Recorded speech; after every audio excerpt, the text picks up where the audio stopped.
नमस्कार प्रिय विद्यार्थियों, स्वागत है आपका हमारे YouTube चैनल मरुद्रा जी के क्लासेज में। कैसे हैं आप? आशा करता हूँ बिल्कुल ठीक होंगे, स्वस्थ होंगे। जैसा कि आप सबको पता है, पिछले 5-6 दिन से हमारी कोई नई क्लास है जो अपलोड नहीं हो पाई है।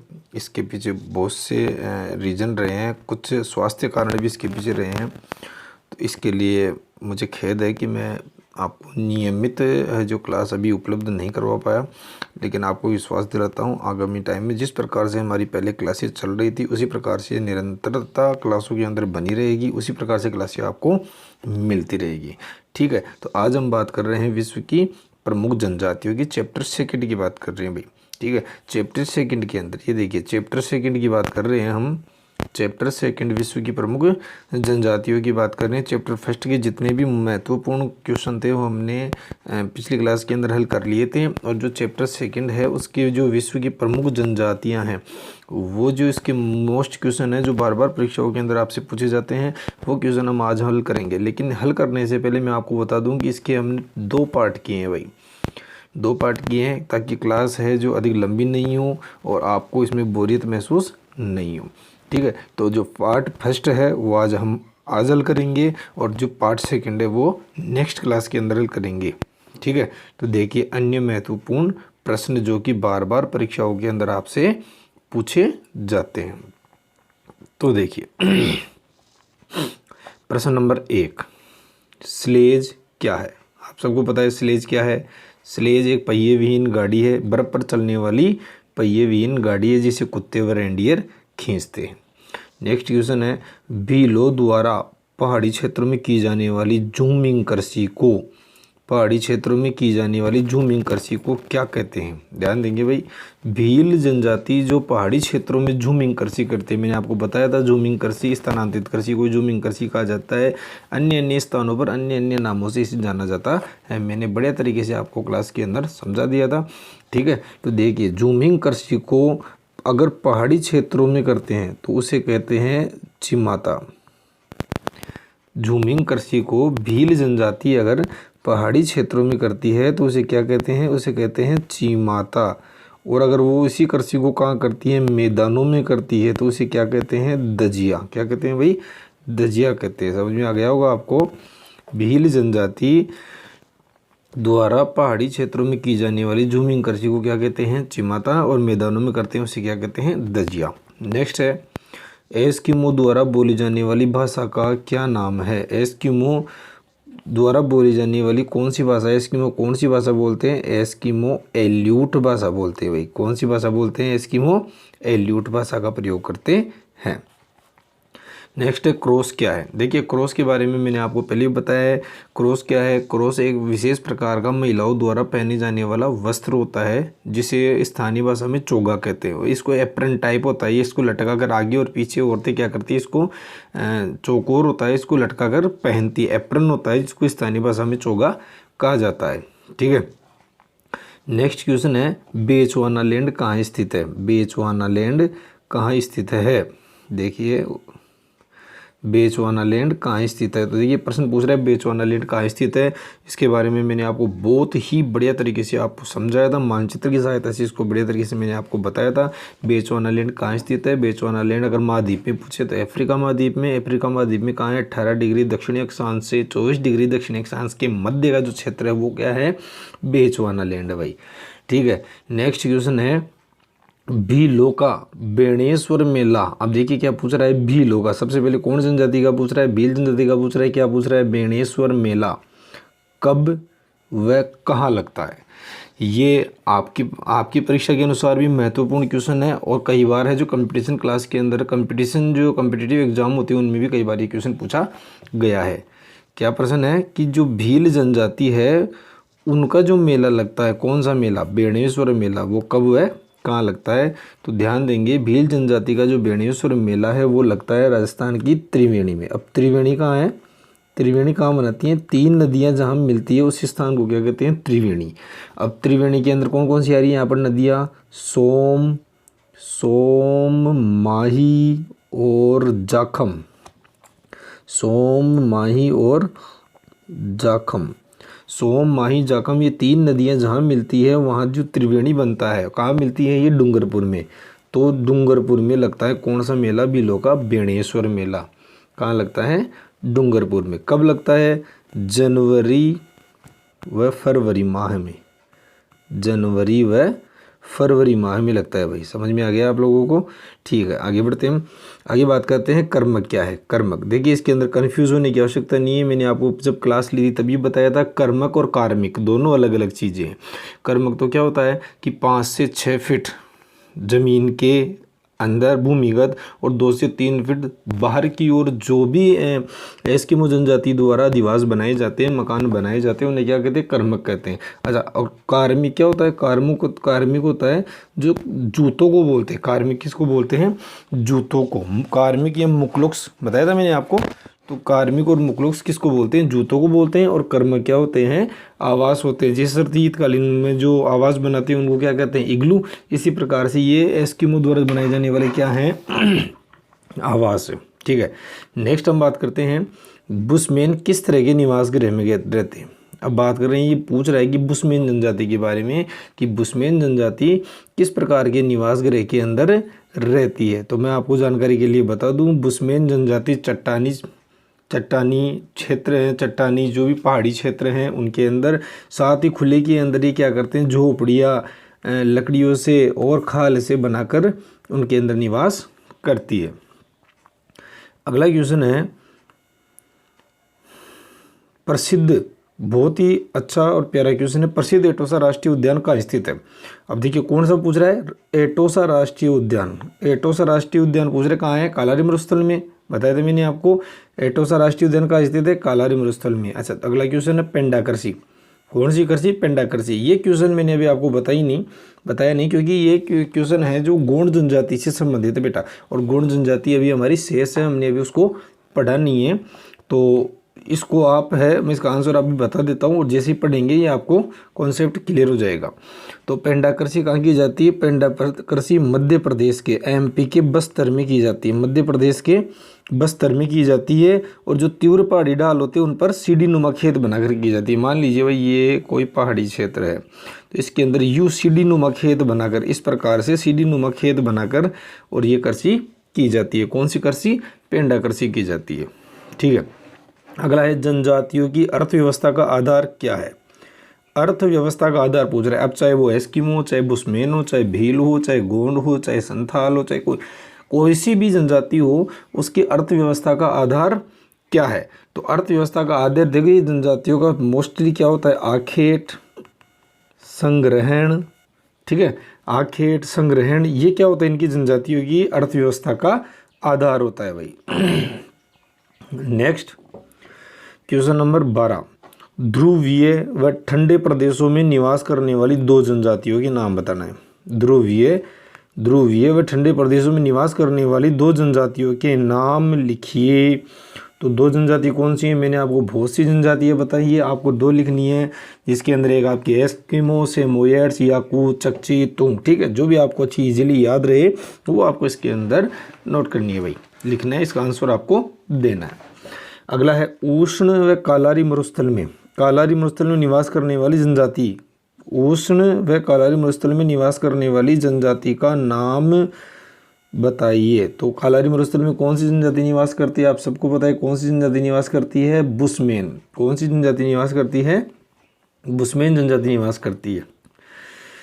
और अगला क्वेश्चन है बद्दू जनजाति किस क्षेत्र में निवास करती है। तो देखिए, जैसे चैप्टर 2 स्टार्ट हुआ था उससे पहले मैंने आपको विश्व का डायग्राम बना के बताया था कि कौन कौन सी जनजाति विश्व में कहाँ कहाँ निवास करती है। तो बद्दू जनजाति के बारे में बताया था कि बद्दू जनजाति उष्ण कटिबंधीय घास क्षेत्रों के अंदर निवास करती है। उष्ण कटिबंधीय जो घास क्षेत्र है वहाँ पर कौन सी जनजाति पाई जाती है? मसाई व बद्दू। कौन सी? मसाई व बद्दू जनजाति पाई जाती है। ठीक, दुर्गम क्वेश्चन नंबर 15, दुर्गम पहाड़ी व पठारी क्षेत्रों में, देखिए समझिए कहाँ का पूछ रहे हैं। दुर्गम पहाड़ी व पठारी क्षेत्रों में निवास करने वाली 2 जनजातियों के नाम बताइए। तो आराम से बता सकते हैं आप, एक हो गई आपकी भील और एक हो गई गोंड। ठीक है, नेक्स्ट क्वेश्चन बहुत ही अच्छा क्वेश्चन है। एस्किमो का शाब्दिक अर्थ क्या होता है? एस्किमो का शाब्दिक अर्थ होता है कच्चा मांस खाने वाला। क्वेश्चन नंबर 17, एस्किमो की शीतकालीन आखेट की विधि। अब देखिए प्रश्न समझने का प्रयास कीजिए, यहाँ पर कौन सी विधियाँ पूछ रहा है आपको, शीतकालीन आखेट, और कौन सी जनजाति की, एस्किमो जनजाति की। सर्दियों के अंदर जो वो आखेट करते थे, तो दो विधियाँ बताई थी मैंने आपको, एक इतुरपाक और दूसरी माऊपाक। कौन सी है बेटा, इतुरपाक और माऊपाक। ठीक है, नेक्स्ट क्वेश्चन की ओर आगे बढ़ते हैं। नेक्स्ट क्वेश्चन है, एस्किमो जनजाति द्वारा किए जाने वाले बसंतकालीन आखेट। ये देखिए अगला क्वेश्चन वही आ गया, उससे संबंधित क्वेश्चन है। आपको कंफ्यूज होने की आवश्यकता नहीं है, मैंने दोनों क्वेश्चन हल करवा दिए। इनमें से जो भी परीक्षा के अंदर आपसे पूछा जाएगा आप उसको बड़े इजीली, बहुत ही शानदार तरीके से हल करके आएंगे, ऐसा मुझे विश्वास है। तो देखिए, एस्किमो जनजाति द्वारा बसंतकालीन आखेट को क्या कहते हैं, उत्तोक। क्या कहते हैं बेटा, उत्तोक कहते हैं। ठीक है, नेक्स्ट क्वेश्चन है, कयाक। कयाक क्या है, कयाक क्या है, बताया था मैंने आपको, याद आया क्या आपको कुछ, कयाक बताया था। कयाक क्या होती है, एक प्रकार की नाव होती है, चमड़े से बनी नाव होती है जो 5 मीटर लंबी और 1.5 मीटर क्या होती है, चौड़ी होती है। समझ में आ गया ना, जो कि सील मछली के शिकार में प्रयुक्त की जाती है। ठीक है भाई। अच्छा, जिन विद्यार्थियों को आंसर नहीं आ रहे, देखिए मैं आपको पिछली क्लास में भी मैंने कहा था और इस क्लास में भी मैं आपको कह रहा हूँ कि अगर किसी भी विद्यार्थी, एक तरह से ये आपका क्या है बेटा, टेस्ट है। जिस प्रकार से आप स्कूलों के अंदर टेस्ट देते हैं उसी प्रकार से ये आपका एक टेस्ट है, आपके लिए टेस्ट है, लेकिन मेरे लिए अलग प्रकार से आप लोगों के लिए एक प्रयास है, ताकि आप हैं जो अच्छे से अच्छे मार्क्स है जो आप प्राप्त कर सकें और बड़े प्रतिशत के साथ आप पास हो सके। तो इसके अंदर आपको जो आंसर देने हैं वो बिना देखे देने हैं बेटा। प्रयास कीजिए कि आपको सबसे पहले पूरे क्लास को सुनिए, वीडियो को देखिए और प्रयास कीजिए। तो एक एक आंसर को आपको क्या करना है, कॉपी के अंदर सिर्फ आंसर, क्वेश्चन नहीं, क्वेश्चन तो आपके पास है, सिर्फ आंसर आपको क्या करना है, लिखना है। आंसर लिखना है और फिर बाद में आपको चेक करना है, जज करना है कि आपके आंसर कितने। अगर आपके आंसर 80% से ऊपर जा रहे हैं तो ये मान लीजिए आपका बहुत ही बड़े तरीके से आप है जो अध्ययन कर रहे हैं। और अगर आपका इस प्रकार से स्कोर नहीं पहुंच रहा है तो निराश होने की आवश्यकता नहीं है। आप जितने भी पुरानी क्लासें हैं, जितने भी वीडियोस, जितनी क्लासें मेरी डाली हुई है, आप उनको शुरू से बेसिक से उनको पढ़िए और उसके बाद में इस क्लास को हल कीजिए। अच्छा, जो कई नए विद्यार्थी हमारे साथ जुड़ते हैं उनके सामने ये प्रॉब्लम अधिकतर क्रिएट होती है, क्योंकि वो जैसे अब ये क्लास में डालूंगा, अपलोड करूँगा, उसके बाद में कोई विद्यार्थी जुड़ेगा, वो डायरेक्ट ही क्वेश्चन हल करेगा तो वो नहीं कर पाता है, क्योंकि उसका जो बेसिक है, जो इससे थ्योरिकल जो पार्ट है उसका वो कॉन्सेप्ट अधूरा रह जाता है, इस वजह से वो उसको हल नहीं कर पाता है। तो सबसे पहले वो क्या करे, चैनल को लाइक करे, शेयर करे, सब्सक्राइब करे और जितनी भी क्लासें मेरी डाली हुई हैं उन सारी क्लासों को वो देखे, बड़े तरीके से नोट्स बनाए, पढ़े और उसके बाद में क्या करे, वो इन प्रश्नों को हल करे। देखिए फिर आपको ये क्वेश्चन हल करने में बहुत ही मज़ा आएगा। तो ठीक है, तो देखिए, तो अभी बात कर रहे हैं कयाक। कयाक मैंने बता दिया, चमड़े से बनी नाव होती है जो 5 मीटर लंबी और 1.5 मीटर चौड़ी होती है, जो कि सील मछली के शिकार में प्रयुक्त होती है। बहुत ही अच्छा क्वेश्चन है, मोस्ट क्वेश्चन है भाई। चलिए नेक्स्ट स्लाइड की ओर चलते हैं, नेक्स्ट बात करते हैं, पेज नंबर 2 पे चलते हैं अपन। अच्छा, ये देखिए, ये है अगला हमारा जो क्वेश्चन है, क्वेश्चन नंबर 20। हाँ देखिए भाई, एस्किमो, सॉरी, हाँ तो देखिए, एस्किमो सील से क्या क्या प्राप्त करते हैं। ये बहुत ही मोस्ट वेरी मोस्ट क्वेश्चन लगा लेना बेटा इसका। और ये क्वेश्चन है, जब मैंने आपको पढ़ाया था उस टाइम मैंने इसका आंसर आपको हल शायद नहीं करवाया था, फिर भी आप एक बार देख लीजिए। अगर आपके ये क्वेश्चन मैंने करवाया हो तो कोई दिक्कत नहीं है, अगर ये क्वेश्चन मैंने नहीं करवाया हो तो इसके है जो आंसर आप लोग अभी लिख लीजिए, अभी उसका आंसर कर लीजिए, ताकि आपको फिर कोई परेशानी का सामना नहीं करना पड़े। ठीक है ना। तो देखिए क्या कह रहा है कि एस्किमो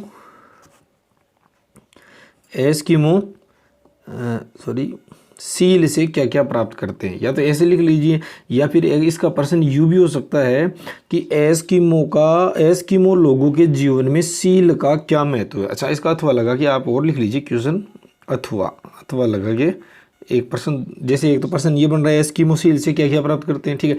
अच्छा, दूसरा प्रश्न इससे किस प्रकार बन के आ सकता है कि एस्किमो लोगों के जीवन में सील मछली का क्या महत्व है। ये मोस्ट क्वेश्चन है भाई, इसको आप ध्यान देंगे तो ठीक है। तो अब इसका आंसर मैं आपको बता रहा हूँ कि एस्किमो लोगों के जीवन में सील का क्या महत्व है। तो देखिए, एक सील मछली से वो खाने के लिए मांस प्राप्त करते हैं, कपड़े बनाने के लिए खाल प्राप्त करते हैं, तंबू बनाने के लिए खाल प्राप्त करते हैं, ईंधन जलाने के लिए चर्बी प्राप्त करते हैं, स्लेज गाड़ी बनाने के लिए हड्डियां प्राप्त करते हैं और धागे के रूप में उनसे धागे के रूप में उनसे क्या प्राप्त करते हैं, तात प्राप्त करते हैं भाई। देखिए अब बताइए, एक सील मछली से उनका पूरा जो दिनचर्या का या जितनी भी आवश्यकता की वस्तु है वो उनको कंप्लीटली सील मछली से मिल रही। तो एस्किमो के जीवन में सील मछली का बहुत ही अधिक महत्व है, क्योंकि खाने के लिए मांस मिल रहा है, कपड़े बनाने के लिए खाल मिल रही है, तंबू के लिए खाल मिल रही है, ईंधन के लिए चर्बी मिल रही है, स्लेज गाड़ी के लिए हड्डियां मिल रही है और धागे के लिए क्या बन रही है, तात मिल रही है बेटा। ठीक है,